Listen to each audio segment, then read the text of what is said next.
Hello students, welcome to my YouTube channel Zoology for UG. Today my topic is physiology of urine formation. Now coming to the first slide. इससे पहले कि हम urine formation के सारे steps को जानें, पहले हम थोड़ा डिस्कस कर लें कि what is urine. Urine is the liquid waste product of human body. इसको हम लोग हिंदी में मूत्र कहते हैं और ये एक तरह का व्यर्थ पदार्थ है जो हमारे बॉडी में डिफरेंट मेटाबॉलिक प्रोसेसेस के चलते बनता है. यूरिन जो है वो जनरली 95% उसमें वाटर होता है और 5% नाइट्रोजनस वेस्ट होते हैं, जैसे urea, uric acid, ammonia, creatinine etcetera. इसके अलावा इसमें कुछ आयन्स जैसे potassium ion, sodium, calcium ions भी होते हैं. ये यूरिन फॉर्मेशन जो होता है वो किडनीज में होता है, जो कि they are the primary excretory organs of humans. और इन किडनीज में मिलियंस ऑफ नेफ्रॉन होते हैं, जो कि structure and functional unit of kidney है. वो एक्चुअली इन्वॉल्व होते हैं in the process of urine formation.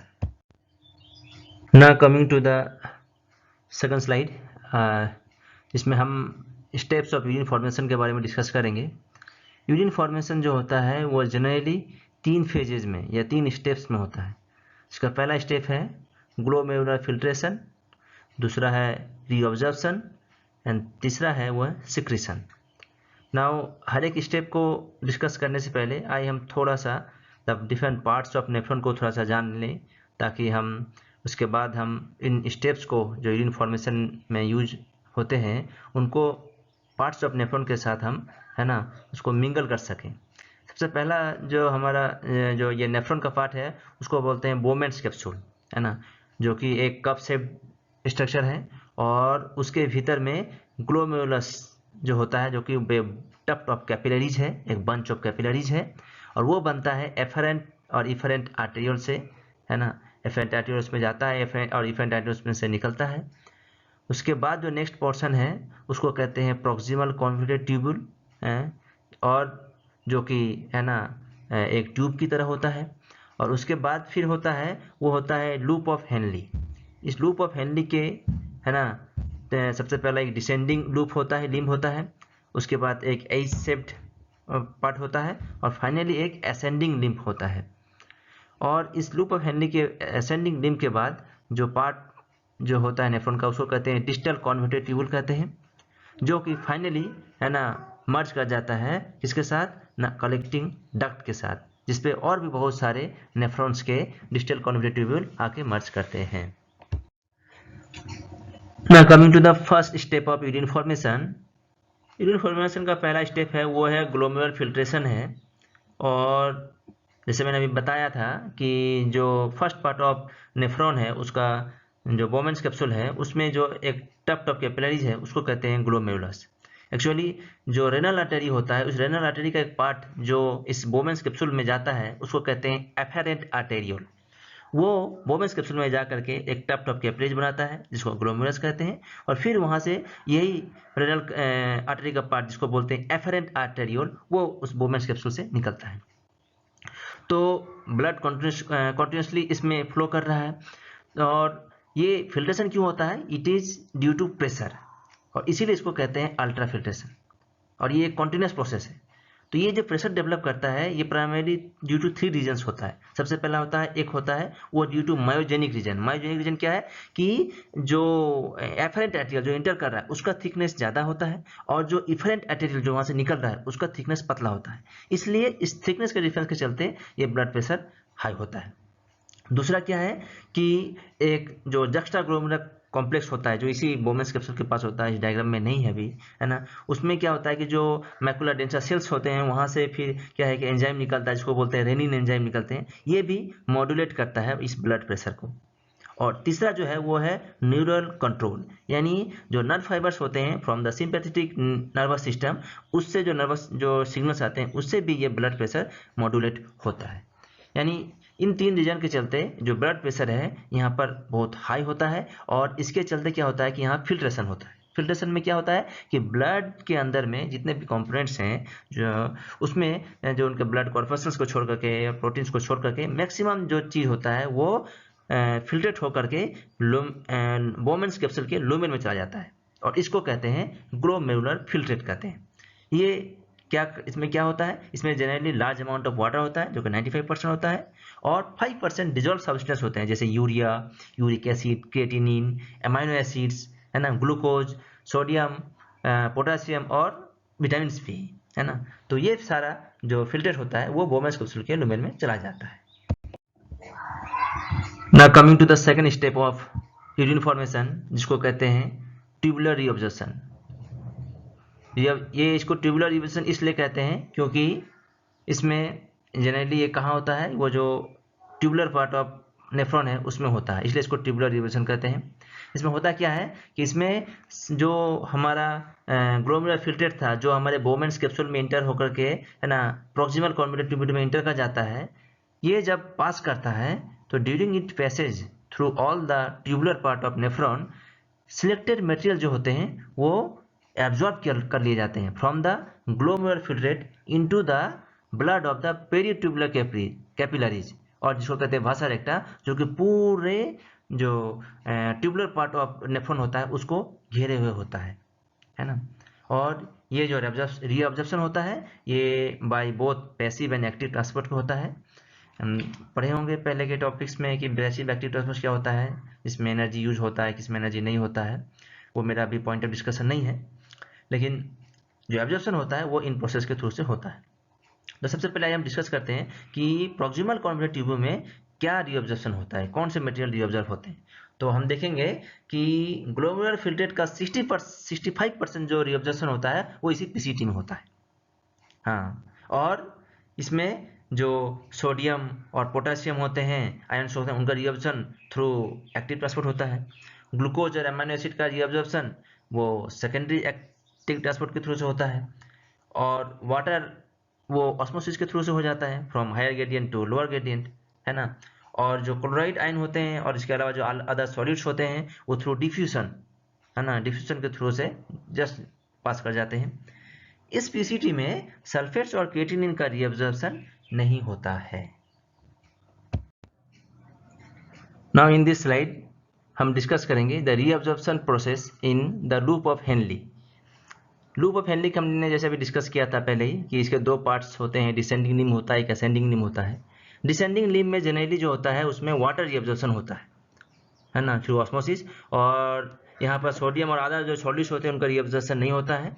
और इसके चलते क्या होता है कि जो फिल्ट्रेट होता है, जो इसमें क्या कहते हैं द लूप ऑफ हेनली में जो ग्लोमेरुलर फिल्ट्रेट जिसको बोलेंगे हम, वो हाइपरटोनिक बन जाता है in comparison to the blood plasma जो पेरीट्यूबुलर कैपिलरीज में होते हैं।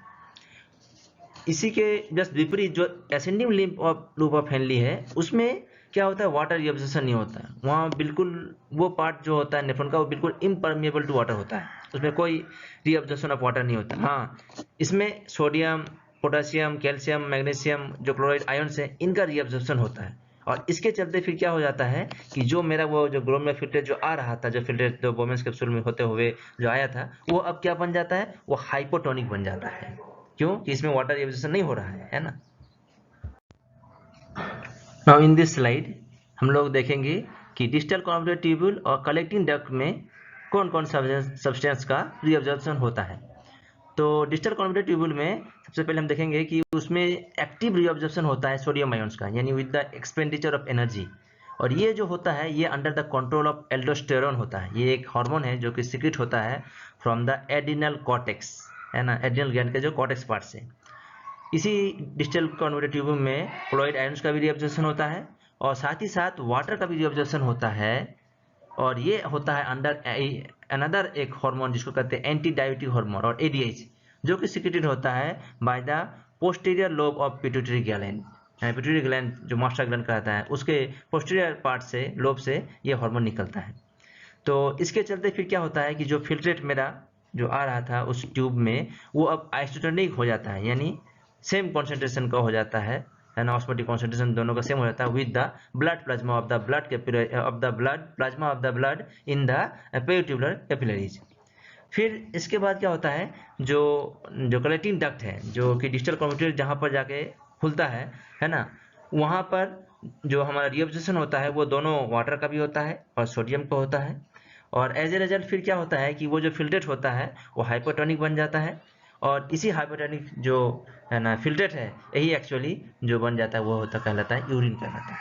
लेकिन अभी हम इसके नेक्स्ट है ना स्लाइड में देखेंगे कि ऐसा नहीं है कि सिर्फ रीअब्जॉर्प्शन हो गया है और फिर वो यूरिन बन गया, बल्कि इसमें एक लास्ट स्टेप भी बचा है कि इस यूरिन बनने से पहले इसमें बहुत सारे चीज़ों का सिक्रेशन भी होता है, जिसको कहेंगे ट्यूबुलर सिक्रेशन, जो कि हम नेक्स्ट स्लाइड में देखेंगे। नाउ इन दिस स्लाइड हम लोग ट्यूबुलर सिक्रेशन के बारे में, जो कि third step of urine formation है, उसको डिस्कस करेंगे। हमने अभी तक देखा कि जो सेल्स ऑफ रेनल ट्यूब्यूल होते हैं, चाहे वो प्रॉक्सिमल कम्युनिटी ट्यूब्यूल हो या लूप ऑफ हेनली हो या डिस्टल कम्युनिटी ट्यूब्यूल हो, वो रीअब्जॉर्ब कर रहे हैं मटेरियल को फ्रॉम द फिल्ट्रेट से। तो सिर्फ ऐसा नहीं है कि इसी को रीअब्जॉर्प्शन करते हैं, बल्कि इसके अलावा ये सेल्स कुछ एडिशनल वेस्ट प्रोडक्ट होते हैं उनको सिक्रीट भी करते हैं इस फिल्ट्रेट में, ताकि वो एक्सक्रीटेड हो जाएं आउट ऑफ द बॉडी। इसलिए हम कह सकते हैं कि जो ट्यूबुलर सिक्रेशन है ये एक प्रोसेस है ऑपोजिट टू ट्यूबुलर रीअब्जॉर्प्शन। और जो इंपॉर्टेंट मटेरियल्स यानी वेस्ट प्रोडक्ट्स जो सिक्रीट होते हैं in different parts of the tubular part of nephron, उसको हम इस ये में देख सकते हैं कि पीसीटी यानी प्रॉक्सिमल कम्युनिटी ट्यूब्यूल में जो मटेरियल्स एक्सक्रीटेड होते हैं, सिक्रीटेड होते हैं, उनको कहते हैं, वो सब कौन कौन है, क्रेटिनिन है, हिपुरिक एसिड है, वेरियस टाइप ऑफ पिगमेंट्स हैं, और बहुत सारे ड्रग्स जो हम लोग जैसे एंटीबायोटिक्स खाते हैं उसमें है ना, इंक्लूडिंग पेनिसिलिन, ये सब होते हैं। फिर हाइड्रोजन आयन्स, एमोनिया है ना, जो कि एक इम्पोर्टेंट पार्ट है, कॉन्स्टिट्यूएंट है इसका यूरिन का, वो यही पीसीटी में सिक्रीट होता है। इसके अलावा जो thin limb segment of ascending limb of loop of Henle होता है, उसमें यूरिया जो होता है थ्रू डिफ्यूजन करके उसमें सिक्रीट कर जाता है, मतलब फिल्ट्रेट में। और फाइनली इन द डीसीटी यानी डिजिटल कम्युनिटी में उसमें potassium ions, hydrogen ions, ammonia और कार्बोनेट आयन्स जो होते हैं वो सिक्रीट होते हैं है ना, through active transport into the filtrate so that they can be excreted out of the body. तो इस तरह हम देख सकते हैं कि यूरिन का फॉर्मेशन हो रहा है, कि पहले उसमें अल्ट्राफिल्ट्रेशन हो रहा है, फिर उसके बाद उसमें बहुत सारे जो इंपॉर्टेंट मटेरियल्स होते हैं उसको रीअब्जॉर्ब कर लिया जाता है, और साथ ही साथ है ना बहुत सारे जो वेस्ट प्रोडक्ट्स होते हैं, जैसे हमने इस स्लाइड में हमने भी डिस्कस किया, वो सारे उसमें सिक्रीट होते हैं, और फाइनली ये कलेक्टिंग डक्ट के थ्रू होते हुए वो क्या है कि अल्टीमेटली वो यूरिन बन जाता है और वो एक्सक्रीटेड हो जाता है आउट ऑफ द बॉडी। इसमें हमने देखा कि जो ट्यूबुलर सिक्रेशन है इसका ह्यूमन किडनी में एक बहुत बड़ा रोल नहीं है, एक माइनर रोल है, लेकिन ऐसे एनिमल्स जैसे मैराइन फिशेस या डेजर्ट एम्फीबियंस जहाँ पर नेफ्रॉन्स का वेल डेवलप्ड ग्लोमेरुलस नहीं होता है, उनका यूरिन जो होता है वो जनरली फॉर्म्ड होता है बाय दिस ट्यूबुलर सिक्रेशन, कि इसी ट्यूबुलर सिक्रेशन के जरिए से ही वो यूरिन, क्रिएटिनिन और अदर मिनरल आयंस होते हैं जो कि हार्मफुल प्रोडक्ट्स होते हैं, वेस्ट प्रोडक्ट्स होते हैं, वो यूरिन में सिक्रेट होते हैं इसी ट्यूबुलर सिक्रेशन के। तो ना coming to the last slide है ना, स्लाइड में हम देखेंगे, इसको समराइज करेंगे किस तरह कि डिफरेंट पार्ट्स ऑफ जो नेफ्रॉन होते हैं उनमें कौन कौन से एक्टिविटीज हो रहे हैं, कौन कौन से स्टेप्स ऑफ यूरिन फॉर्मेशन हो रहे हैं। जैसा कि पहले डिस्कस कर चुके हैं कि ग्लोमेरुलस में अल्ट्राफिल्ट्रेशन होता है, जहाँ पर अंडर प्रेशर में है ना ब्लड का फिल्ट्रेशन होता है, जो फिल्ट्रेशन होने के बाद वो बोमेन्स कैप्सूल में चला जाता है ना, और फिर बोमेन्स कैप्सूल के बाद फिर वो प्रॉक्सिमल कॉन्वेक्टिव ट्यूब्यूल में जाता है, जहाँ पर मोस्टली जो प्रोसेस होता है उसको कहते हैं ट्यूबुलर रीअब्जॉर्प्शन होता है, जिसमें वाटर, ग्लूकोज, अमीनो एसिड्स और अदर इनऑर्गेनिक सॉल्ट्स का उनका रीअब्जॉर्प्शन होता है। साथ ही साथ हमने देखा था कि कुछ कंपाउंड्स का जैसे हिपुरिक एसिड, किटनिन, इन सब का सिक्रेशन भी होता है इसमें पीसीटी में। फिर उसके बाद लूप ऑफ हेनली, इसमें भी हमने देखा था कि डिसेंडिंग लूप में रीअब्जॉर्प्शन ऑफ वाटर होता है, जबकि असेंडिंग लूप में है ना रीअब्जॉर्प्शन ऑफ सोडियम और क्लोराइड आयन को होता है जनरली, और साथ में सिक्रेशन ऑफ यूरिया भी होता है इसी लूप ऑफ हेनली में ही। फिर जो नेक्स्ट पार्ट ऑफ नेफ्रॉन है वो है डिजिटल कम्युनिटी ट्यूब्यूल, उसमें है ना हमने देखा था कि दो हार्मोन्स जो होते हैं एल्डोस्टेरोन और एडीएच एंड हार्मोन, इसके इनके उनके एक्शन के चलते क्या होता है कि जो हमारा वाटर का और हमारे क्या कहते हैं उसको सोडियम का उसका है ना रीअब्जॉर्प्शन होता है, लेकिन क्योंकि ये दोनों हार्मोन के अंडर में होते हैं तो इसका जो नॉर्मल जो मतलब डिस्टल कॉर्नियल ट्यूब्यूल का जो नॉर्मल मेन फंक्शन कहलाया जाएगा वो होगा ट्यूबुलर सिक्रेशन होगा, कि इसमें जनरली जो वेस्ट प्रोडक्ट्स होते हैं वो सब सिक्रेट होते हैं, जैसे पोटेशियम आयन, हाइड्रोजन आयन, और हमने देखा था बाइकार्बोनेट आयन्स, और जो ड्रग्स एंटीबायोटिक्स हमने देखा था पेनिसिलिन लाइक एंटीबायोटिक्स, उनका यहाँ पर क्या होता है, सिक्रेशन होता है in the filtrate, so that they can be excreted out of the body, है ना। और इसके बाद जो फाइनली जो हमने देखा था केराटिन डक्ट में यहाँ पर भी रीअब्जॉर्प्शन होता है ना, वाटर का, सोडियम का भी होता है, due to again due to that two hormones the ADH and aldosterone, और इसमें भी कुछ थोड़ा सा सिक्रेशन होता है, और फाइनली जो फिल्ट्रेट लेफ्ट ओवर होता है उसी को कहते हैं यूरिन, और ये urine is excreted out of the body. तो इस तरह हमने समराइज किया इसको कि किस तरह यूरिन फॉर्मेशन हमारे बॉडी में हो रहा है। Hope you understand this topic. For upcoming videos, please subscribe to my channel and share my videos. Thank you.